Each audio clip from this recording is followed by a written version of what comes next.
Paano kung ang isa sa pinakamalaking misteryo sa mundo ay hindi ginawa ng tao? Sa kabundukan ng Bolivia, may isang sinaunang lugar na binubuo ng mga batong umaabot sa 100 tonelada ang bigat. Ang nakakagulat, napaka-precise ng pagkakagawa nito na parang ginamitan ng modernong makina at laser technology. Pero may isang problema. Ayon sa kasaysayan, wala pang ganitong teknolohiya noong itinayo ito. Kung ganoon, sino ang tunay na gumawa ng pumalpungko? Mga sinaunang tao ba? Mga Diyos? O mga nilalang mula sa ibang planeta? Alamin natin ang misteryosang ito. Maraming tao sa mundo ang naniniwala na noong sinaunang panahon ay binisita tayo ng mga alien. Ngunit paano kung totoo nga ito? Nasaan na sila ngayon? Babalik pa kaya sila?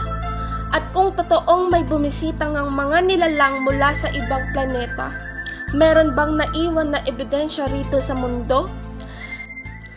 Bago natin talakayin ang isa sa pinakamisteryosong lugar sa kasaysayan, huwag kalimutang i-like ang video na ito, mag-subscribe sa ating channel at pindutin ang notification bell para hindi ka mahuli sa ating mga susunod na kwento. Sa mataas na kabundukan ng Bolivia sa South America, matatagpuan ang isang misteryosong lugar na kilala bilang Puma-Punku. Matatagpuan ito sa mahigit 12,000 talampakan sa taas ng dagat. Sa unang tingin ay parang ordinaryong guho lamang ito, ngunit kapag sinuri ng mabuti, dito nagsisimula ang mga tanong na hanggang ngayon ay wala pa ring tiyak na sagot. Ang ilan sa mga bato rito ay may habang umaabot sa 26 talampakan at may bigat na halos 100 tonelada bawat isa. Higit pang nakakapagtaka, ang mga ito ay gawa sa granite at andesite, mga batong kabilang sa pinakamahirap tabasin at hubugin sa mundo.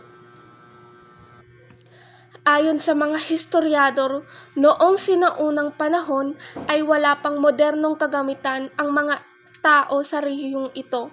Wala silang bakal, makinarya, krane o kahit mga saksakyang kayang magbuhat ng napakabigat na bato. Ang mayroon lamang sila ay mga simpleng kasangkapan na gawa sa bato, kahoy at iba pang likas na materyales. Kaya naman ang tanong ng marami, paano nila naitayo ang lugar na ito? Isa sa mga pinakamisteryosong bahagi ng Puma-Punku ay ang napaka-eksaktong pagkakagawa ng mga bato. Makikita rito ang mga tuwid na linya, perpektong anggulo at mga hiwang tila ginawa ng makabagong makina. May mga butas din sa bato na napakakinis at magkakapareho ang sukat. Para sa ilang tao, para itong ginawa gamit ang modernong drill o mga power tools na hindi pa dapat umiiral noong panahong iyon. Kapansin-pansin din ang mga tinatawag na H-blocks. Ang mga batong ito ay halos magkakapareho ang disenyo at sukat, na para bang ginawa sa isang pabrika gamit ang iisang hulmahan. Dahil dito, maraming naniniwala na hindi ordinaryong tao ang nagtayo ng Puma-Punku. May ilan na nagsasabing ang teknolohiyang ginamit dito ay napaka-advanced para sa panahong ito. Ayon sa mga naniniwala sa teorya ng mga sinaunang alien, ang ganitong klaseng katumpakan ay imposible umanong magawa ng mga sinaunang tao gamit lamang ang isang simpleng kagamitan.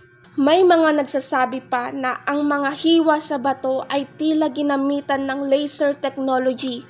Bagamat walang siyentipikong ebidensya na nagpapatunay dito, patuloy itong pinagdedebatehan hanggang sa kasalukuyan. Mas lalong nagiging misteryoso ang lugar dahil sa mga alamat ng mga lokal na naninirahan malapit dito. Ayon sa isang lumang kwento, Ang mga higanteng bato raw ay kusang lumulutang sa ere at inililipat patungo sa bundok sa pamamagitan ng mahiwagang kapangyarihan. May iba namang bersyon ng alamat na nagsasabing mga higante ang nagtayo ng lugar sa loob lamang ng isang araw. Noong dumating ang mga mananakop na Espanyol sa South America noong ika-16 ng siglo, tinanong nila ang mga katutubong naninirahan doon kung sino ang gumawa ng mga estrukturang ito. Ayon sa ilang tala at kwento, sinabi umano ng mga katatubo na hindi sila at hindi rin ang kanilang mga ninuno ang nagtayo nito. Sa halip, naniwala silang gawa ito ng mga Diyos o makapangyarihang nilalang na bumisita sa kanilang lupain noong unang panahon. Dahil sa mga kwentong ito, lalong lumakas ang paniniwala ng ilan na maaaring may kinalaman ang mga alien sa Puma-Punku. Isa sa mga pinakasikat na takapagtaguyod ng ideyang ito ay si Erich von Däniken. Ayon sa kanyang teorya, maaaring nagsilbing base o himpilan ng mga dayuhang nilalang ang Puma-Punku. Naniniwala siya na may mga sasakyang pangkalawakan na bumisita sa daigdig noong sinaunang panahon at nag-iwan ng mga istrukturang hindi kayang ipaliwanag ng karaniwang kaalaman ng tao noon. Kanyang pananaw, maaaring umalis ang mga nilalang na ito matapos gamitin ang mga lugar at kalaunan ay natuklasan ito ng mga sinaunang tao na itinuring itong banal na lugar. Ngunit hindi lahat ay sang-ayon sa teoryang ito. Maraming arkeologo ang naniniwala na ang Puma-Punku ay produkto ng husay, tiyaga at kaalaman ng sinaunang sibilisasyong naninirahan sa lugar. Bagamat hindi pa lubusang nauunawaan ang lahat ng detalye kung paano ito itinayo, wala pa ring matibay na ebidensyang siyentipiko na nagpapatunay ng mga alien ang gumawa nito. Kaya hanggang ngayon, nananatiling palaisipan ang Puma-Punku kung isa ba itong kamangha-manghang obra ng sinaunang tao o isa itong bakas ng isang mas mataas na sibilisasyong bumisita sa ating mundo noon. Ano sa tingin mo?